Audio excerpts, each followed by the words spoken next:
आज हम देखने वाले हैं निषेचन पश्च घटनाओं और संरचनाओं में मानव भ्रूणीय परिवर्धन, ह्यूमन एम्ब्रियोनिक डेवलपमेंट जो हम देखने वाले हैं। और हम लोगों ने पढ़ा है कि निषेचन तक की घटनाएं और संरचनाएं किस प्रकार की होती हैं।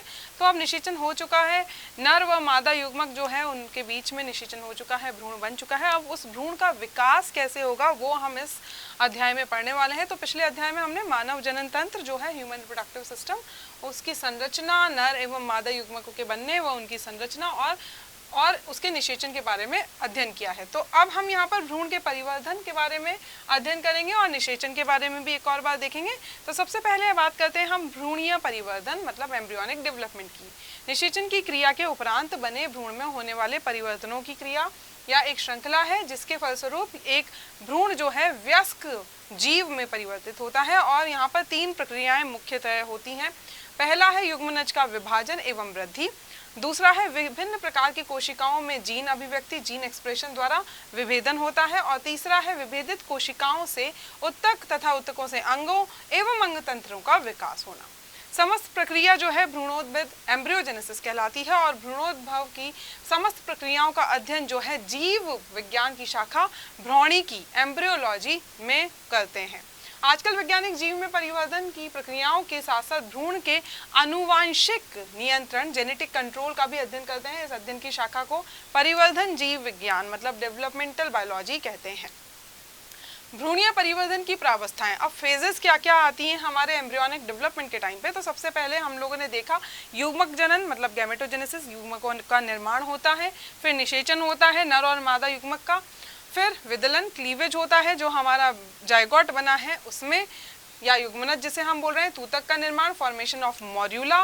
फिर कोरक पुटी का निर्माण फॉर्मेशन ऑफ ब्लास्टोसिस्ट। फिर गैस्ट्रुला भवन गैस्ट्रुलेशन की प्रावस्था आती है। और फिर लास्ट में गैस्ट्रुला से शिशु का निर्माण formation of infant from gastrula.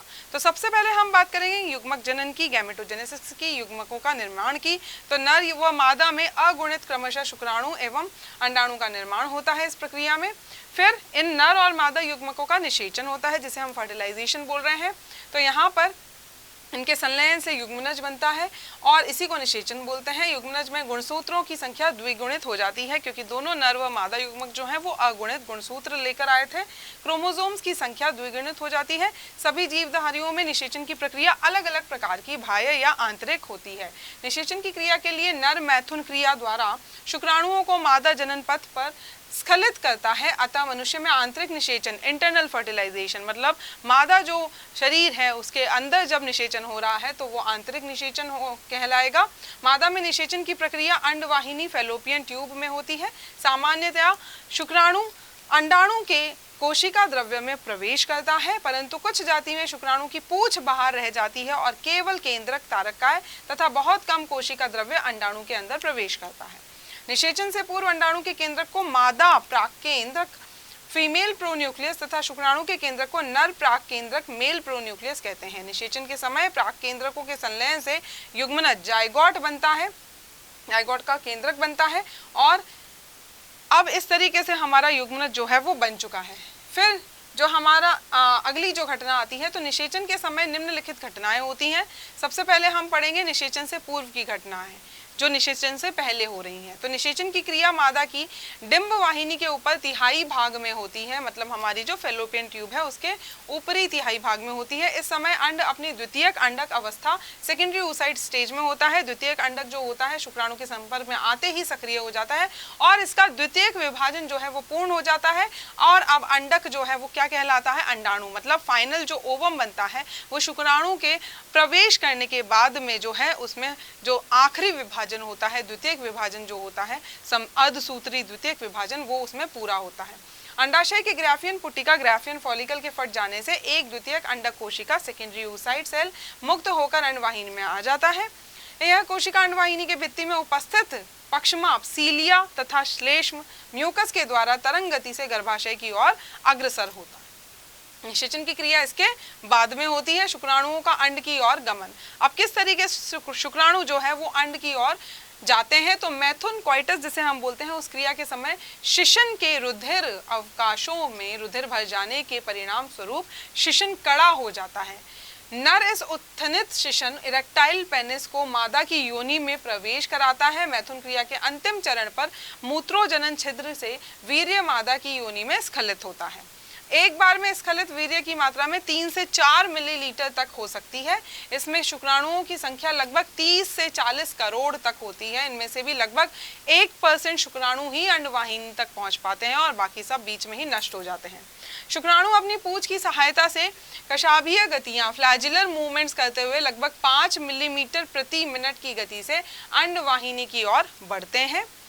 इस कार्य में वीर्य में उपस्थित प्रोस्टाग्लैंडिन्स तथा मादा की पीयूष ग्रंथि से स्रावित ऑक्सीटोसिन हार्मोन गर्भाशय में संकुचन करके सहायता करते हैं, उनकी गतिशीलता को बढ़ाते हैं, उसमें सहायता करते हैं। इसके अलावा गर्भाशय की सिरिंज अवशोषण क्रिया तथा अंडवाहिनी की क्रमांकुंचन की गतियां भी शुक्राणुओं को अंडवाहिनी में बढ़ने में सहायता करती हैं। नेक्स्ट आता है फर्टिलाइजिन एंटी फर्टिलाइजिन अभिक्रिया। फर्टिलाइजिन और एंटी फर्टिलाइजिन रिएक्शन क्या होती है, चलिए यहाँ पर देख लेते हैं। शुक्राणुओं की अंडाणु की ओर गति के लिए फर्टिलाइजिन एंटी फर्टिलाइजिन अभिक्रिया भी सहायक होती है। अब ये क्या है अभिक्रिया? भाई इसमें क्या होता है, एंटीजन एंटीबॉडी अभिक्रिया के समान होती है ये। इसमें अंडाणु द्वारा रासायनिक कारक फर्टिलाइजिन का स्त्रावण निषेचन से पूर्व होता है। फर्टिलाइजिन जो है वो किससे स्त्रावित होता है? हमारे अंडाणु से। परंतु ग्रांट के अध्ययन अनुसार, ग्रांट एक साइंटिस्ट का नाम है जिन्होंने 1978 पे इस बात पे अध्ययन किया कि फर्टिलाइजिन जीव द्रव्य कला तथा पीतक झिल्ली का ही अवयव है। असंख्य एंटी फर्टिलाइजिन नामक ग्राही स्थल रिसेप्टर साइट्स शुक्राणुओं की सतह पर उपस्थित होते हैं।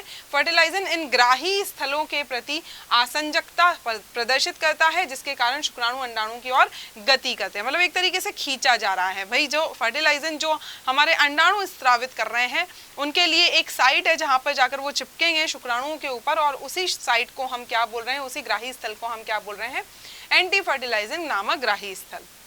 अंडोत्सर्ग के पश्चात द्वितीयक अंडक कोशिका लगभग 24 घंटे तक तथा स्खलन के बाद शुक्राणु लगभग 48 घंटे तक निषेचन के योग्य होते हैं। अब बात करते हैं निषेचन के समय की घटनाएं।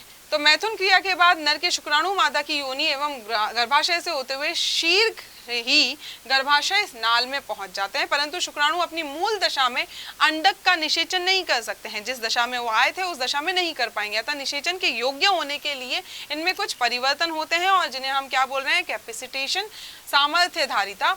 इसे हम इस प्रकार परिभाषित कर सकते हैं, वह प्रक्रिया जिसके दौरान शुक्राणु की सतह पर उपस्थित पदार्थ मुख्यतया एक्रोसोम हटकर ग्राही पदार्थ का स्तर बन जाता है, सामर्थ्य धारिता कहलाता है। इन परिवर्तनों के फलस्वरूप एक्रोसोम पर से ग्लाइकोप्रोटीन स्तर तथा कोशिका कला की कुछ प्रोटीन्स हट जाती हैं और सामर्थ्य धारिता प्रक्रिया शुक्राणु को निषेचन के लिए तथा अंडाणु से संकेत ग्रहण करने के लिए तैयार करती है।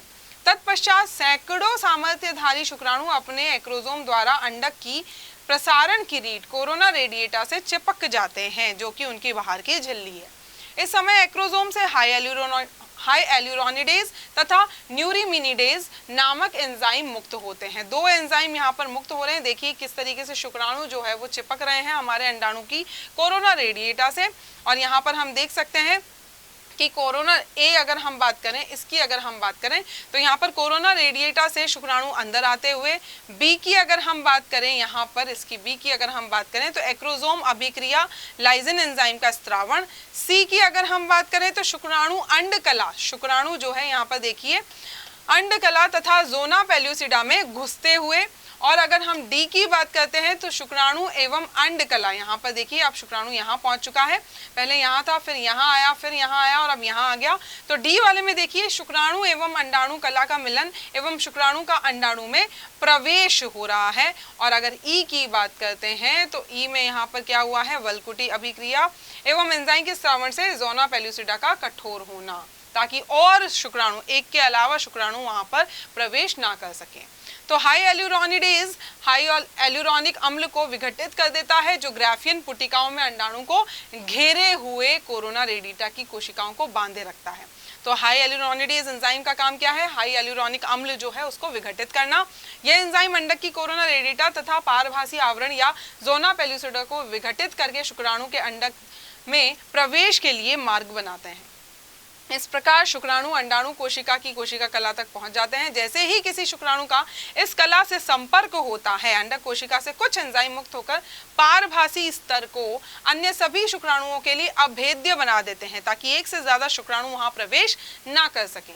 सामान्यतया एक अंडक में केवल एक ही शुक्राणु का प्रवेश हो पाता है। निषेचन की यह प्रक्रिया एक शुक्राणुता मोनोस्पर्मी कहलाती है। कभी कभी कई शुक्राणु एक ही अंडक में प्रवेश कर जाते हैं तो इसे पॉलीस्पर्मी या बहु शुक्राणुता भी कहते हैं।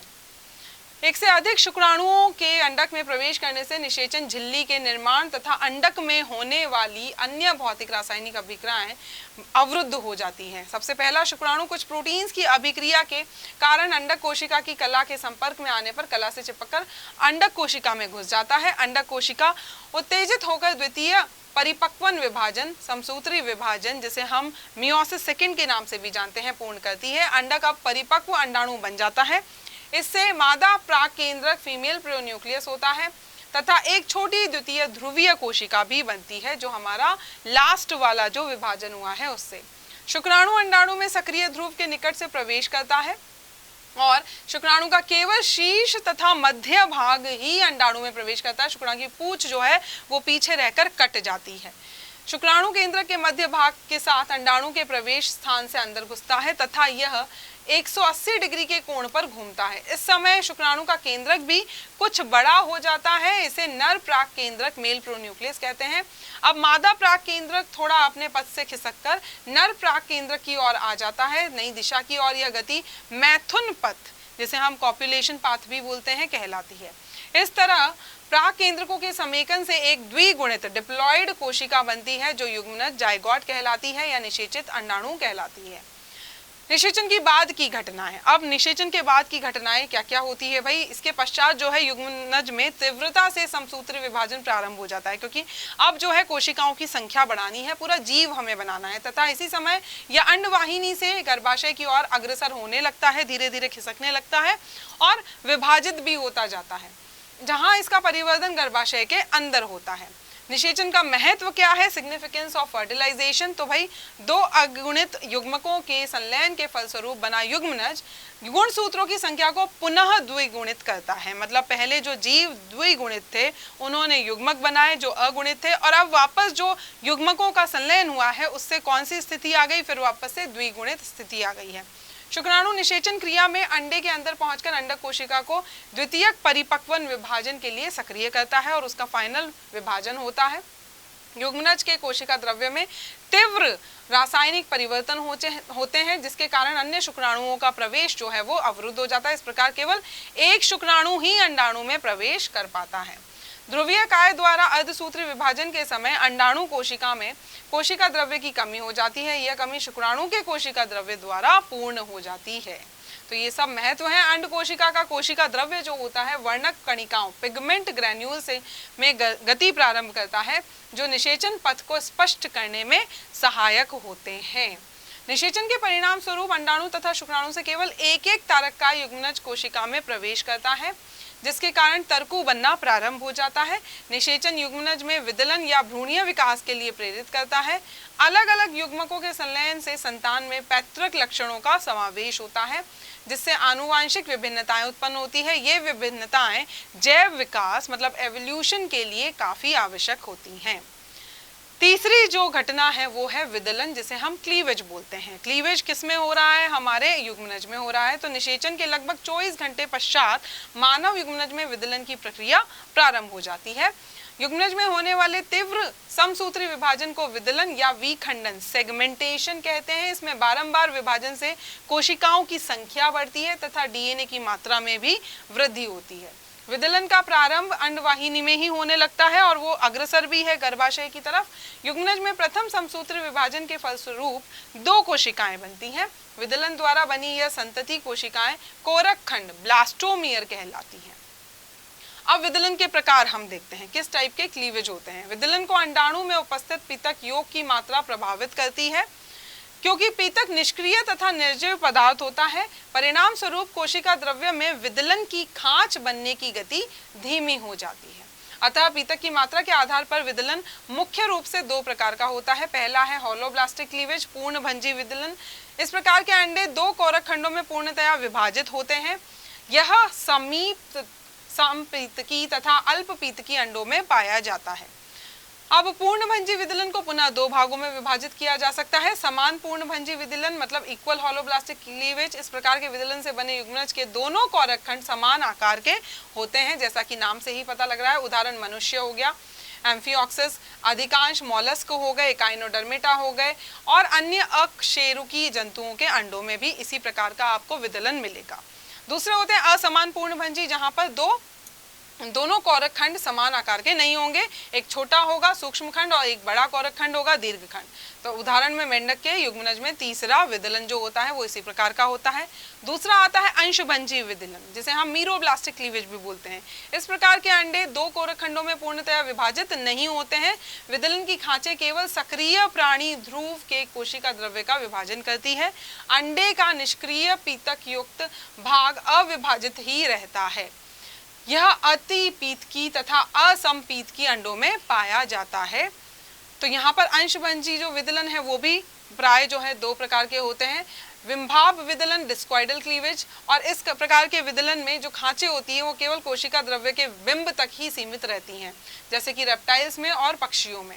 सतही विदलन की अगर हम बात करें, जिसे हम सुपरफिशियल क्लीवेज भी बोल रहे हैं, तो इसमें युग्मनज के विभाजन के समय विदलन की खांचे परिधि पर पीत कर रहित कोशिका द्रव्य तक सीमित रहती है। उदाहरण कीटों, इंसेक्ट्स में और अधिकांश मछलियों के अंडों में। चलिए यहाँ पर देख लेते हैं अंतर विदलन और आपके समसूत्री विभाजन में। भाई ये युग्मनज में होता है विदलन, जबकि समसूत्री विभाजन जो है वो दैहिक कोशिकाओं, हमारे शरीर की कोशिकाओं में होता है। विभाजन के बीच की अंतरावस्था बहुत छोटी होती है, यहाँ पर लंबी होती है। अंतरावस्था में केवल डीएनए का संश्लेषण तीव्र गति से होता है, यहाँ पर डीएनए व कोशिका द्रव्य दोनों का संश्लेषण धीमी गति से होता है। अंतरावस्था में कोशिका वृद्धि नहीं होती है, यहाँ पर होती है। कोरक खंडों की संख्या बढ़ने के साथ साथ इनका आकार छोटा होता जाता है। यहाँ पर कोशिकाओं का आकार, संतति कोशिकाओं का आकार लगभग पैतृक कोशिकाओं के बराबर होता है। कोरक खंडों की संख्या में वृद्धि से भ्रूण के आकार में वृद्धि नहीं होती है, वह युग्मनज के आकार का ही रहता है। जबकि यहाँ पर कोशिकाओं की संख्या में वृद्धि के साथ आकार में भी वृद्धि होती है। इसमें केंद्रक द्रव्य का अनुपात बढ़ता जाता है, इसमें केंद्रक द्रव्य का अनुपात नहीं बदलता है। विदलन का महत्व क्या है? भाई यहाँ पर दैहिक कोशिकाओं के समान कोरक खंडों में केंद्रक द्रव्य एवं कोशिका द्रव्य का अनुपात पुनः स्थापित हो जाता है, मतलब जैसा था वैसा ही रहेगा जैसा पैतृक में था। विदलन के द्वारा एक कोशिकीय युग्मनज बहुकोशिकीय भ्रूण में परिवर्तित हो जाता है, जो बहुत जरूरी है। युग्मनज का कोशिका द्रव्य दो अलग अलग कोरक खंडों में विभाजित हो जाता है। मनुष्य के अंडे में विदलन, अब क्लीवेज इन ह्यूमन एग। मनुष्य में निषेचन के पश्चात बने युग्मनज में विदलन की क्रिया होती है। प्रथम विभाजन के दौरान दो कोरक खंडों का निर्माण यहाँ पर होता है, और लेकिन इनके आकार में किसी प्रकार की वृद्धि नहीं होती है, आकार सेम रहेगा, बस दो जो है कोरक खंड बन जाएंगे। मतलब कुछ इस तरीके से ये हमारा युग्मनज है, अब इसमें विदलन हुआ तो ये इसी आकार का रहेगा, बस यहाँ पर दो कोरक खंड हमारे बन जाएंगे।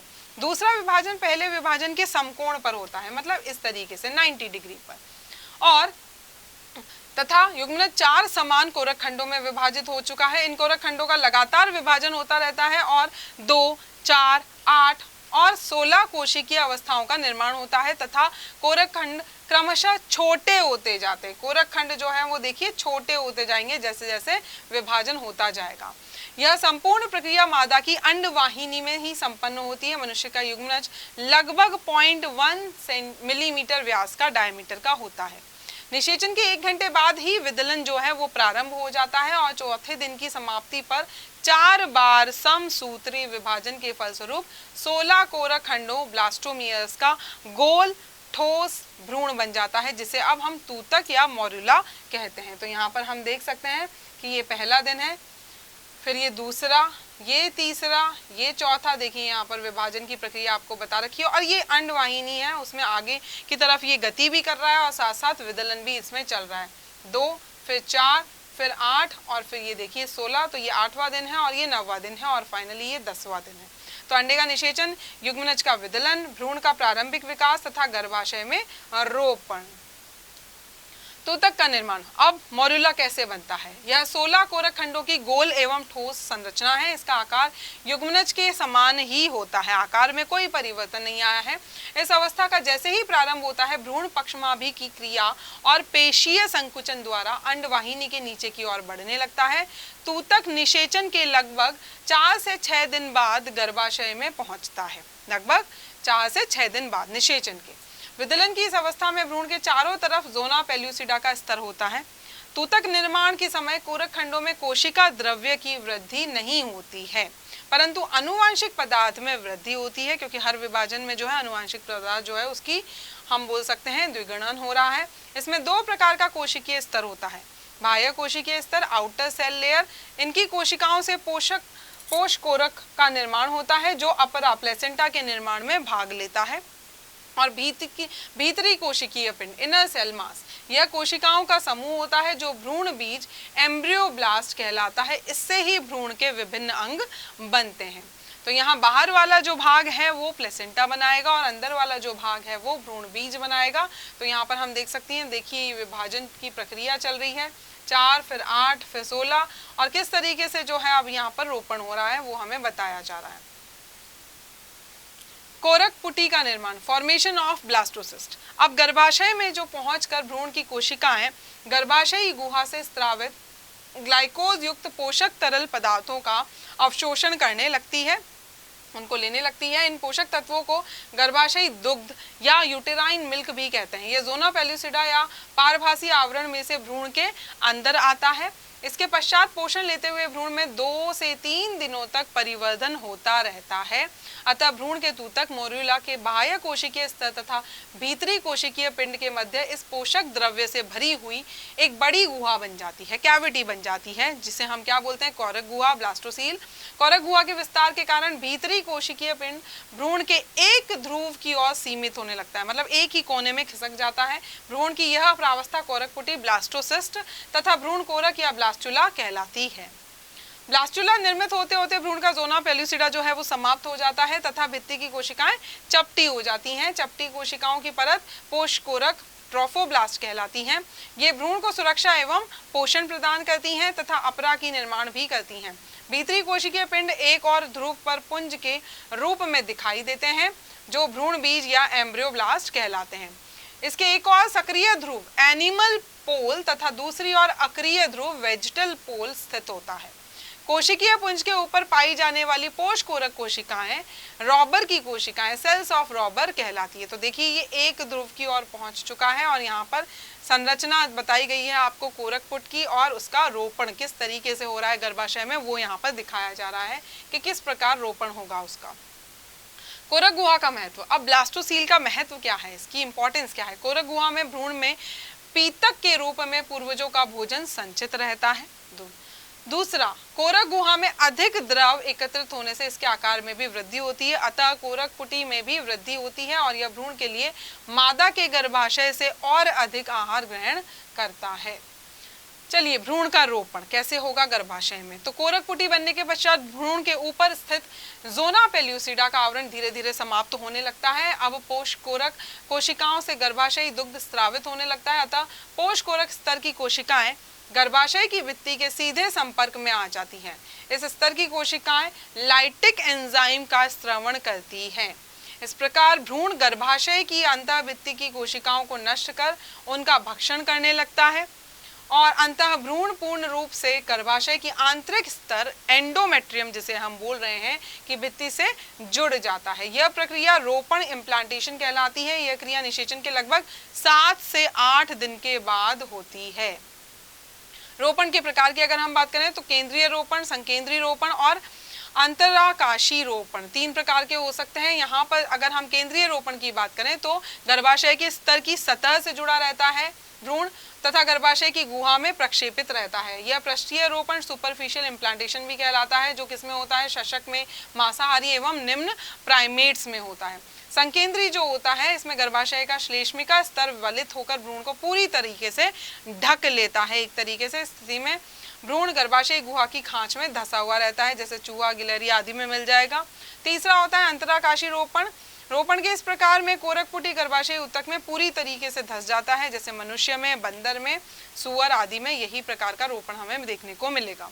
रोपण के पश्चात कोरक कोशिकाएं उत्तेजित होकर तीव्र गति से विभाजित करती हैं और अंगुली नुमा संरचना का निर्माण करती है, जिसे हम रसांकुर विलाय कहते हैं, जो गर्भाशय भित्ति की ओर बहुकेंद्रकीय सिंसाइटियल ट्रोफोब्लास्टर तथा भ्रूण बीज की ओर कोशिकीय पोषकोरक साइटोट्रोफोब्लास्ट बनाती हैं। रसांकुर गर्भाशय के आंतरिक स्तर की ओर वृद्धि करते हुए इससे जुड़ जाते हैं तथा भ्रूण एवं मादा के शरीर के मध्य पोषक पदार्थों, ऑक्सीजन तथा विभिन्न उत्सर्जी पदार्थों का आदान प्रदान करते हैं। प्रारंभ में रसांकुर भ्रूण के चारों ओर निकलते हैं, परंतु बाद में जो है ये केवल एक स्थान पर रह जाते हैं और अपरा का कार्य करने लगते हैं। दूसरे सप्ताह में भीतरी कोशिकीय पिंड इनर सेल मास 2 स्तरों में विभाजित हो जाता है, जिससे कोशिकीय पोषकोरक की ओर अधिकोरक एपीब्लास्ट तथा कोरक गुहा की ओर अधकोरक हाइपोब्लास्ट बनता है। अधिकोरक में एपीब्लास्ट में तरल से भरी हुई एक बड़ी गुहा बनती है, जो उल्बी गुहा एमनियोटिक कैविटी कहलाती है। इस गुहा की भित्ति बनाने वाली अधिकोरक कोशिकाएं चपटी होकर गुहा की कला बनाती हैं, जो उल्बी कला या एमनियोटिक मेम्ब्रेन कहलाती है। अधिकोरक का शेष भाग जो होता है अधकोरक से संपर्क में रहता है, जो बड़ी एवं स्तंभी कोशिकाओं का खरा स्तर होता है। उल्बी गुहा तथा कोरक गुहा के बीच में यह अधकोरक के साथ मिलकर एक चपटे और द्विस्तरीय जननिक बिंब का, जो कि जर्मिनल डिस्क कहलाती है, का रूप लेने लगता है। इस बिंब में घनाकार कोशिकाओं का एक कोशिकीय स्तर होता है। तो यहाँ हम देख सकते हैं, देखिए रोपण हो चुका है और ये 90 दिन का जो है हमारा मानव भ्रूण है। इस समय अधकोरक की कोशिकाएं संख्या वृद्धि कर कोरक गुहा के चारों ओर फैलकर बाह्य सीलोमी कला एक्सोसीलोमिक मेम्ब्रेन का निर्माण करती है तथा इससे घिरी हुई गुहा प्राथमिक पीत कोश प्रिमिटिव यॉर्क सैक कहलाती है। इस पीत कोश की भित्ति की कोशिकाओं से उत्पन्न बाह्य भ्रूणीय मध्य त्वची कोशिकाएं एक और पोषकोरक स्तर तथा उल्बी कला और दूसरी ओर पीत कोश की भित्ति के बीच में भर जाती है। इससे प्राथमिक पीत कोश की गुहा जो है वो छोटी हो जाती है। गुहा मतलब होता है कैविटी, खाली जगह। अब मध्य त्वचा की कोशिकाएं 2 भाग में बढ़ जाती हैं। प्राथमिक पीत कोश की दीवार पर पहला बाह्य भ्रूणीय अंतरांगीय मध्य जनन स्तर एक्स्ट्रा एम्ब्रियोनिक स्प्लैंकोनिक प्ल्यूरिक मीजोडर्म तथा पोषकोरक की आंतरिक सतह पर दूसरा बाह्य भ्रूणीय दैहिक मध्य जनन स्तर एक्स्ट्रा एम्ब्रियोनिक सोमाटोप्ल्यूरिक मीजोडर्म घेरे रहता है।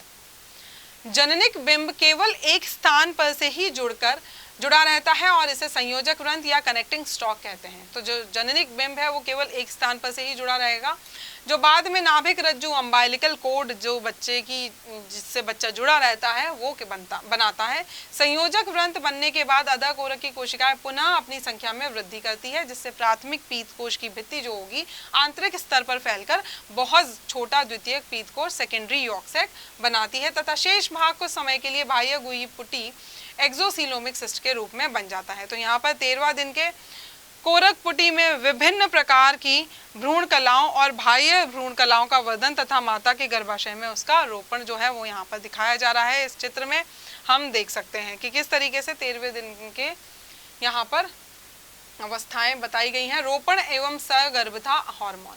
अब इम्प्लांटेशन और प्रेगनेंसी हार्मोन्स की बात करते हैं तो कोरक पुटी के पोष कोरक के साथ जरायुज कला कॉरियोन नामक भ्रूण बाह्य कला एम्ब्रियोनिक एक्स्ट्रा मेम्ब्रेन बननी प्रारंभ हो जाती है। कॉरियोन स्तर गर्भाशय के अंदर अंतःस्तर एंडोमेट्रियम के साथ जरायु अपरा कॉरियोनिक प्लेसेंटा बनाता है। यह मानव chorionic gonadotropin hormone human chorionic gonadotropin hormone जिसे हम HCG के नाम से भी जानते हैं का स्त्रावण करती है। गर्भावस्था में HCG पीयूष ग्रंथि के ल्यूटिनाइजिंग हार्मोन की भांति कार्य करता है। यह पीत पिंड द्वारा प्रोजेस्टेरॉन के आवश्यक मात्रा में स्राव पर नियंत्रण रखता है। प्रोजेस्टेरॉन गर्भाशय के अंतः स्तर एंडोमेट्रियम को बनाए रखता है और मासिक स्राव मेंस्ट्रुएशन को रोकता है। गर्भावस्था के 16वें सप्ताह से अपरा आवश्यक मात्रा में प्रोजेस्टेरॉन का स्राव करने लगता है। अब 16वें सप्ताह से अपरा जो है वो आवश्यक मात्रा में प्रोजेस्टेरॉन का स्राव करने लगता है और जिससे पीत पिंड की आवश्यकता नहीं रहती है और यह विलुप्त हो जाता है। यह कॉर्पस ल्यूटियम द्वारा प्रोजेस्टेरॉन की मात्रा का जो है नियमन करता है तथा पीयूष ग्रंथि से स्रावित कुछ अन्य हार्मोन दुग्ध ग्रंथियों एवं वक्ष में वृद्धि करते हैं। मादा गर्भाशय के भीतर निषेचित अंडे से 2 माह तक होने वाले परिवर्धन को भ्रूण कॉल या एम्ब्रियोनिक पीरियड कहते हैं तथा युग्मनज को भ्रूण या फिर एम्ब्रियो कहते हैं। 2 माह के बाद होने वाला परिवर्धन गर्भकाल फीटल पीरियड के अंतर्गत आता है तथा भ्रूण को गर्भ फीटस कहते हैं। भ्रूणीय काल के अंत तक भ्रूणीय कलाएं जो होती हैं, फीटल मेम्ब्रेन जो होती हैं, विकसित हो जाती हैं तथा प्रमुख वयस्क अंगों के स्थान सुनिश्चित हो जाते हैं। गैस्ट्रुला भवन, गैस्ट्रुलेशन जिसे हम बोलते हैं इंग्लिश में, दूसरे सप्ताह के अंत तक भ्रूण द्विस्तरीय ही रहता है। तीसरे सप्ताह की प्रमुख प्रक्रिया 3 जनन स्तरों की स्थापना होती है। अंतः कोरक पुटी की आंतरिक कोशिका पुंज की कोशिकाओं से 3 जनन स्तर बनने की प्रक्रिया गैस्ट्रुला भवन कहलाती है तथा इससे बने त्रिस्तरीय भ्रूण को गैस्ट्रुला कहते हैं। गैस्ट्रुला भवन में सर्वप्रथम अधिकोरक की उल्बी गुहा की ओर एक सक्रिय खांच बनती है। यह आद्य रेखा प्रिमिटिव स्ट्रीक कहलाती है। इसके दोनों सिरे थोड़े फूले हुए होते हैं और इन सिरों पर जो है, इन सिरों को आद्य घुंडी प्रिमिटिव नोड कहते हैं तथा इनके मध्य में आद्य गर्त प्रिमिटिव पिट होता है। अब अधिकोरक के चारों ओर की कोशिकाएं जो हैं वो आद्य रेखा की ओर स्थापित होने लगती हैं और अधकोरक और अधिकोरक के मध्य धंसने लगती हैं, जिसे अंतर्वेशन इन्वेजिनेशन कहते हैं। इनमें से कुछ कोशिकाएं अधकोरक की कोशिकाओं का स्थान लेकर भ्रूणीय अंतःत्वचा एम्ब्रियोनिक एंडोडर्म का निर्माण करती हैं। इससे अधकोरक धीरे धीरे समाप्त हो जाता है। अंतर्वेशन की अन्य कोशिकाएं जो होती हैं वो अंतःजनन स्तर तथा अधिकोरक के मध्य में फैलकर भ्रूणीय मध्य जनन स्तर एम्ब्रियोनिक मेसोडर्म का निर्माण करती है। अधकोरक की जो बची हुई कोशिकाएं हैं भ्रूणीय बाह्य जनन स्तर एम्ब्रियोनिक एक्टोडर्म, तो 3 यहाँ पर जर्मिनल लेयर जो है वो बन चुकी हैं, एक्टो, मेसो और एंडोडर्म का निर्माण करती हैं। इस प्रकार तीनों प्राथमिक जनन स्तरों की उत्पत्ति होती है। अब भ्रूण का जननिक बिंब त्रिस्तरीय ट्राइलैमिनर कहलाता है। इन्हीं स्तरों से भ्रूण के सभी ऊतक तथा अंगों का विकास होता है। तो यहाँ पर हम देख सकते हैं कि भाई किस तरीके से जो है यहाँ पर हम मध्य जनन स्तर का भविष्य, अंतर जनन स्तर का भविष्य और बाह्य जनन स्तर का भविष्य, तो यहाँ पे क्या क्या बनता है इससे। बाह्य जनन एक्टोडर्म से त्वक ग्रंथि, बाल, नाखून, अधिचर्म बनाने में तंत्रिका तंत्र एवं मस्तिष्क, एड्रीनल ग्रंथि का मेड्यूला, पिनियल ग्रंथि, संपूर्ण आंख का निर्माण भी इसी से होता है, कान का आंतरिक भाग, लार ग्रंथि का निर्माण, दांत का इनेमल जो होता है, मुख गुहा का, मलाशय का भीतरी स्तर, पीयूष ग्रंथि का मध्य पिंडक। अगर हम मध्य जनन स्तर की बात करें मेसोडर्म की, तो त्वचा की चर्म, आहार नाल का पेशी स्तर, समस्त संयोजी उत्तक व पेशी उत्तक का निर्माण, वृक्क, जनन अंग एवं एड्रीनल ग्रंथि का कॉर्टेक्स भाग, मूत्रवाहिनी, हृदय व रुधिर का निर्माण, लसिका एवं लसिका तंत्र, अंतः कंकाल, नोटोकॉर्ड, दांत का डेंटाइन, पेरिटोनियम स्तर। तीसरा अगर एंडोडर्म की बात करें तो आहार नाल का भीतरी स्तर, यकृत, आहार नाल की ग्रंथियों का निर्माण, अग्न्याशय, जीभ का निर्माण, फेफड़ों के भीतरी स्तर का बनाना, मध्यकर्ण मूत्राशय की भीतरी भित्ति, श्वास नलिकाएं, थायराइड ग्रंथि, पैराथायराइड व थाइमस ग्रंथियां, पीयूष ग्रंथि के अग्रपिंड का निर्माण। चलिए गैस्ट्रुला भवन के मुख्य लक्षण क्या क्या हैं। गैस्ट्रुला भवन में कोरक पुटी की जो कोशिकाएं होती हैं की संरचना विकास गतियों के कारण कोशिकाओं का पुनर्विन्यास होता है, जिसके परिणाम स्वरूप 3 प्राथमिक जनन स्तर प्राइमरी जर्म लेयर बनते हैं। इस अवस्था में विदलन की गति धीमी हो जाती है तथा वृद्धि बहुत कम होती है। उपापचयी क्रियाएं, मेटाबॉलिक रिएक्शंस की गति बढ़ जाती है जो ऑक्सीजन की खपत बढ़ा देती है।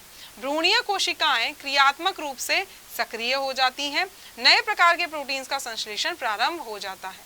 गैस्ट्रुला से शिशु का निर्माण अगर हम बात करें तो दूसरे सप्ताह के अंत तक भ्रूण में तीनों जो स्तरों का निर्माण हो जाता है और ये स्तर अब विभिन्न अंगों का निर्माण करते हैं। भ्रूण के निषेचन से जन्म तक का समय गर्भकाल फीटल पीरियड कहलाता है। मानव में गर्भकाल निषेचन से 266 दिन अथवा 9 माह का होता है। इस गर्भकाल को मुख्य रूप से 3 भागों में बांटा जा सकता है। पहला तिमाही, प्रथम तिमाही जिसे हम फर्स्ट ट्राइमेस्टर बोलते हैं। भ्रूण में गैस्ट्रुला भवन के बाद अंगों के निर्माण की प्रक्रिया प्रारंभ होती है। सर्वप्रथम तंत्रिका पट्ट, न्यूरल प्लेट से तंत्रिका नाल, न्यूरल ट्यूब का निर्माण होता है जो मस्तिष्क एवं मेरुज्जु बनाते हैं। तंत्रिका नाल के नीचे नोटोकॉर्ड का निर्माण होता है। इसी समय हृदय, रुधिर वाहिनियां, आहार नाल तथा दूसरे अंगों का भी निर्माण प्रारंभ हो जाता है। भ्रूण में 4 सप्ताह तक सभी मुख्य अंग तंत्रों के निर्माण की प्रक्रिया प्रारंभ हो जाती है। छठे सप्ताह में जननों के बनने की प्रक्रिया शुरू हो जाती है तथा इसके अंत तक एक अल्प विकसित परिसंचरण तंत्र भी बन जाता है। 7वें से 9वें सप्ताह में हाथ एवं पैर बन जाते हैं। यह सबसे संवेदनशील काल होता है क्योंकि इसी समय सभी अंगों का विकास होता है। तीसरे माह तक भ्रूण हाथ एवं पैर चलाना प्रारंभ कर देता है। चलिए द्वितीय तिमाही, सेकेंड ट्राइमेस्टर। चौथे माह में अस्थियों के कंकाल का निर्माण प्रारंभ हो जाता है तथा शरीर के ऊपर एक रक्षात्मक स्तर का निर्माण होता है।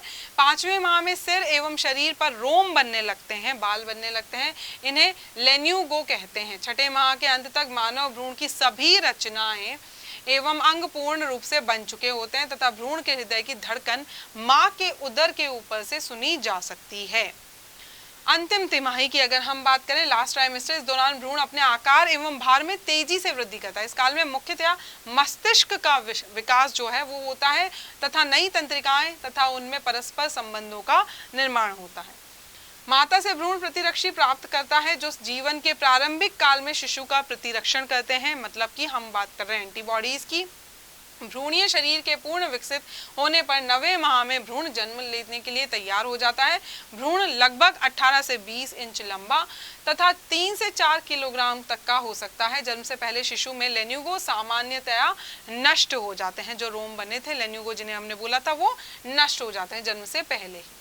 तो यहाँ पर हम देख सकते हैं विभिन्न मतलब जो अवस्थाएं हैं भ्रूणीय विकास की तीसरे सप्ताह के बाद से लेकर। तो यहाँ पर देखिए तीसरे सप्ताह में ऐसा होता है, फिर धीरे धीरे धीरे जो है ये वृद्धि करता है। शरीर के विभिन्न अंग जो है इसमें बनते जाते हैं और आप ये देखिए 9वें महीने तक पूरा जो है शिशु बन चुका है, जन्म लेने के लिए तैयार हो जाता है। बाह्य भ्रूण कलाओं की अगर हम बात करें, एक्स्ट्रा एम्ब्रियोनिक मेम्ब्रेन मानव तथा अन्य स्तनियों, पक्षियों तथा सरीसृपों के भ्रूणीय विकास के समय भ्रूण के चारों ओर भ्रूणीय कलाएं एम्ब्रियोनिक फीटल मेम्ब्रेन्स बनती हैं। इन्हें बाह्य भ्रूण कलाएं भी कहते हैं।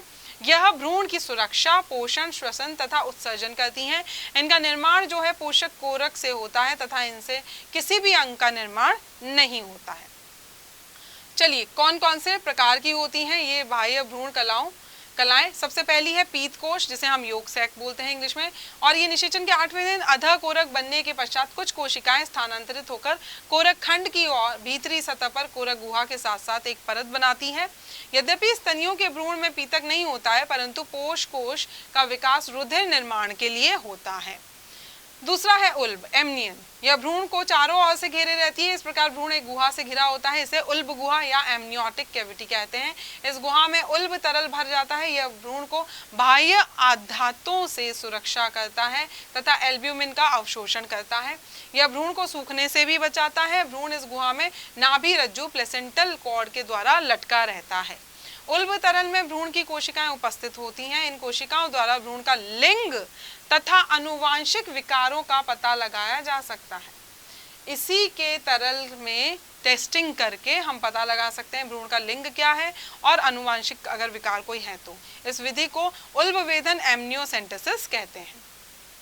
जरायु या कॉरियन, तीसरी जो है कॉरियन जिसे हम बोल रहे हैं, इसका विकास अधिकोरक तथा देहिक मध्य जनन स्तरों से होता है। इसके बाहर की ओर बाह्य जनन स्तर तथा अंदर की ओर दैहिक मध्य जनन स्तर होता है। यह भ्रूण के चारों ओर फैले रहती है और बाह्य आवरण विकसित करती है। यह मानव में अपरा का निर्माण करती है। कॉरियन की बाह्य सतह पर कॉरियन रसांकुर कॉरियोनिक विलाय का विकास होता है जो भ्रूण के पोषण, श्वसन तथा उत्सर्जन में सहायक होते हैं। तो यहाँ पर हम देख सकते हैं कि किस तरीके से भ्रूण बाह्य कलाओं का बनना यहाँ पर होता है। और चौथी है हमारी अपराग कोशिका, एलेंटॉइस जिसे हम बोलते हैं, और ये भ्रूण के आहार नाल से बाहर की ओर एक कोश के रूप में विकसित होती है। यह एक अवशोषी रचना के रूप में होती है। इसमें रुधिर कोशिकाएं, अपरा धमनी, प्लेसेंटल आर्टरी तथा अपरा शिरा, प्लेसेंटल वेन विकसित होती है। इसी के कारण ये संवहनीय झिल्ली बनाती है। यह अपरा का भ्रूणीय भाग होता है जो भ्रूण के लिए पोषक पदार्थ एवं ऑक्सीजन ग्रहण करती है। तो इस तरीके से हम यहाँ पर देख सकते हैं। देखिए ये भ्रूण है और ये हमारी चार जिसे हम बोलते हैं गर्भ झिल्लियाँ वो यहाँ पर उपस्थित है। तो यहाँ पर अगर हम ए वाले की बात करें तो लगभग ये 25 दिन पश्चात भ्रूणीय व्रंत का नाभि नाल में रूपांतरण है। और अगर हम इस चित्र की बात करें तो ये लगभग 45 दिन में नाभि नाल के द्वारा अपरा में रुधिर संचरण है। अपरा जिसे हम प्लेसेंटा भी बोलते हैं, जो कि एक बहुत ही महत्वपूर्ण अंग है जब भ्रूण का विकास चल रहा होता है। अपरा का विकास भ्रूणीय कॉरियन तथा गर्भाशय भित्ति दोनों से ही होता है।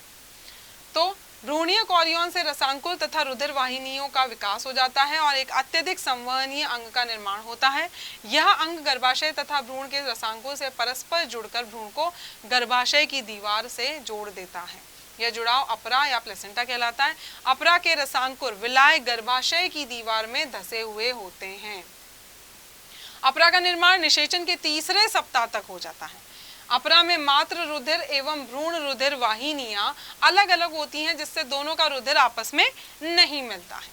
अपरा बनने के कुछ समय पश्चात अपरा तथा भ्रूण के बीच एक रज्जु समान संरचना बन जाती है। इसे नाभि रज्जु या नाभिनाल अम्बाइलिकल कॉर्ड कहते हैं।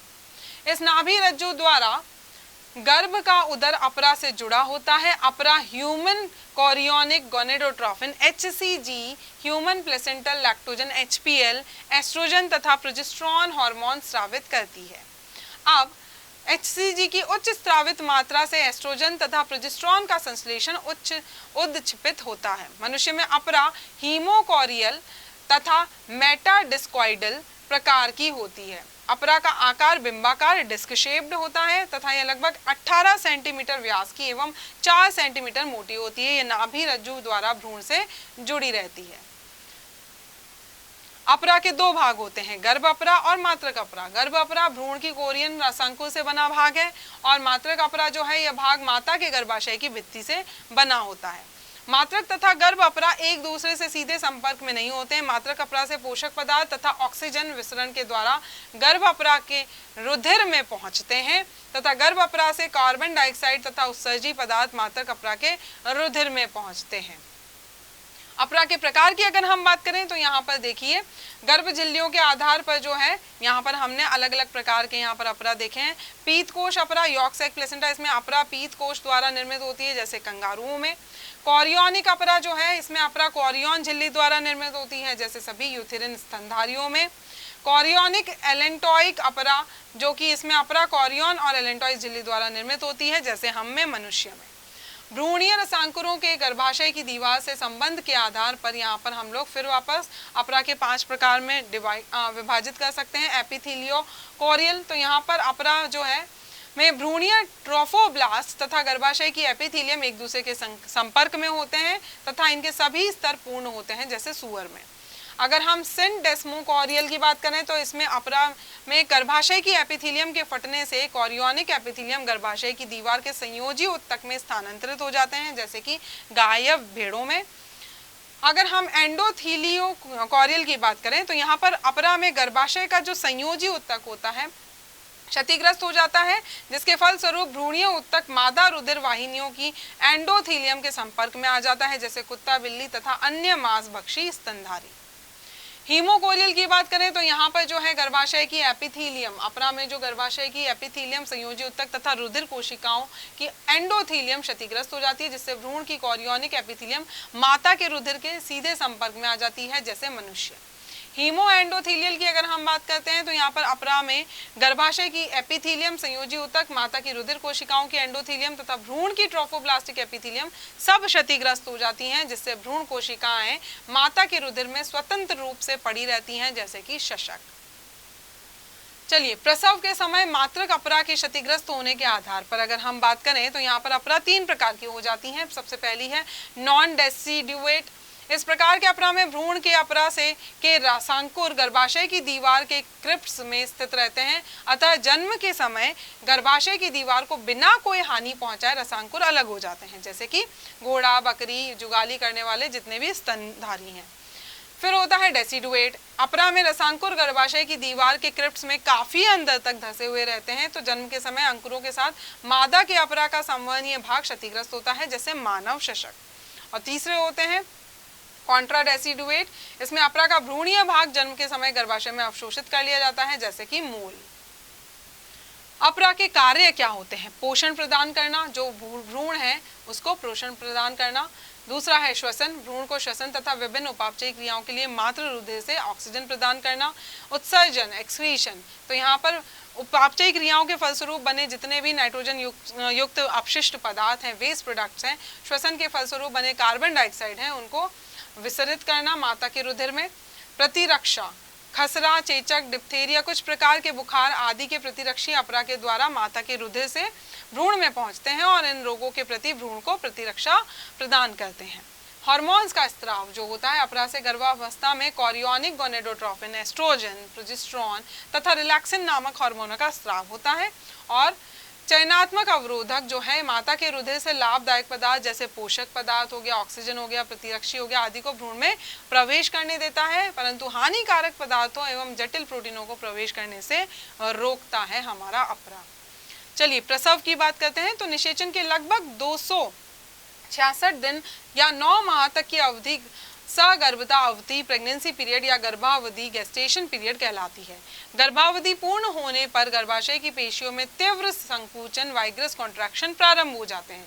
शिशु का जन्म गर्भाशय की अनैच्छिक पेशियों में संकुचन, इनवॉलेंट्री मस्कुलर कॉन्ट्रैक्शन की लंबी प्रक्रिया से प्रारंभ होता है। इसे प्रसव संकुचन या फिर लेबर कॉन्ट्रैक्शन कहते हैं तथा इस अनुभव को प्रसव वेदना, लेबर पेन भी कहते हैं। 3 अवस्थाओं में पूरी होती है। पहला है प्रथम अवस्था, फर्स्ट स्टेज।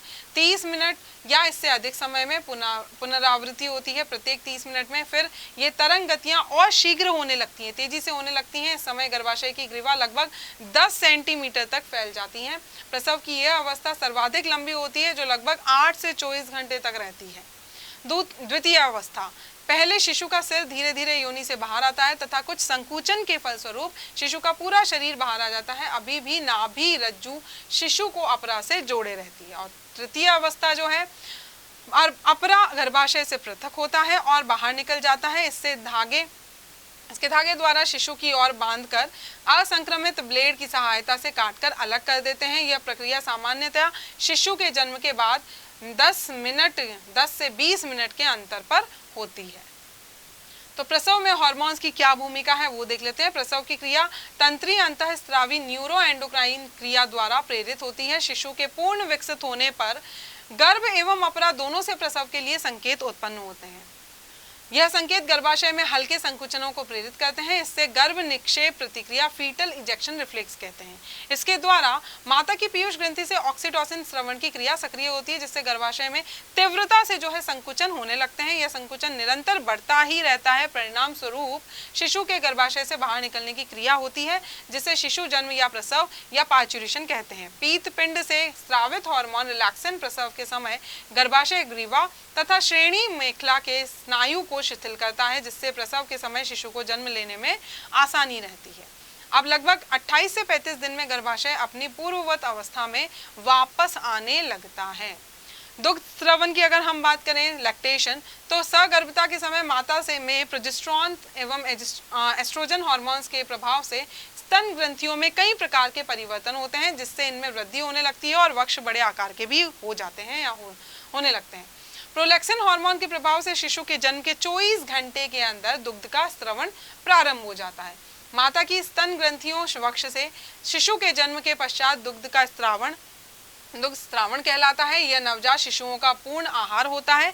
दुग्ध स्रावण के प्रारंभिक कुछ दिनों तक गाढ़ा पीले रंग का दुग्ध निकलता है। इसे प्रथम स्तन्य या खीस कोलोस्ट्रम कहते हैं। इसमें उपस्थित प्रतिरक्षी एंटीबॉडीज नवजात शिशुओं में प्रतिरोधक क्षमता उत्पन्न करती है। दुग्ध में प्रोटीन, कैसीन एवं लैक्टोल्ब्यूमिन, वसा, शर्करा, लैक्टोज, विटामिन, खनिज लवण तथा जल होता है। इसमें विटामिन सी तथा लो आयरन की बहुत कम मात्रा होती है। दुग्ध में उपस्थित लाइजोजाइम जीवाणु या रोगाणु को नष्ट कर देते हैं, इसलिए दुग्ध असंक्रमित रहता है। दुग्ध स्रावित माता एक दिन में लगभग 1 से 2 लीटर दुग्ध उत्पन्न करती है। तो ये था आज का हमारा भाग। अब इसी के साथ जो है हमने मानव जनन की जो प्रक्रिया है या उसका जो अध्याय है वो समाप्त कर दिया है। चलिए नेक्स्ट जो चैप्टर है, नेक्स्ट अध्याय जो है वो हम नेक्स्ट क्लास में पढ़ेंगे। तब तक स्वस्थ रहिए, मस्त रहिए, व्यस्त रहिए।